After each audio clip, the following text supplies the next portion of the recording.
এত তাড়াতাড়ি অফিস থেকে ফিরে আসলি? জ্বর জারি করছে নাকি দেখি? গা গরম নাকি?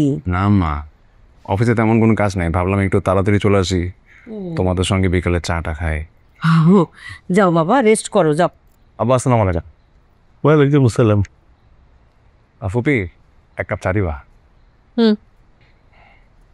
ও আম্মা, হুম? এই এই মাসের খরচের টাকাটা। আরে কত কষ্ট করো আব্বা, অনেক দোয়া, অনেক দোয়া। যাও। যাও, শুয়ে থাকো কি। এই যে আপনার বড় ছেলে পুরো মাসের সংসারে খরচ দিচ্ছে, তার বেতন। আপনার ছোট ছেলে কোথায়? নিশ্চয়ই বন্ধু বান্ধব নিয়ে মহা আনন্দে আড্ডা মারতেছে, তাই না? আর চা চুক চুক করে চুমুক দিতেছে, এই তো তার কাজ। আর বড় ভাইয়ের ঘাড়ের মধ্যে বসে বসে খাবে, তাই না? কত আনন্দ ভাবি। কি? হ্যাঁ, জন্ম দিছে আমি, আমার ছোট ছেলের কিছু বললেই লাগে তোমার, তাই না ফাতেমা? ছোট মানুষ।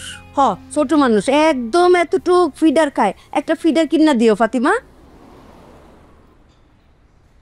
ছোট মানুষ, ছোট মানুষ। চা দিই আমি ওরে। পুরা সংসার চালায় এত বড় ছেলে পেলে।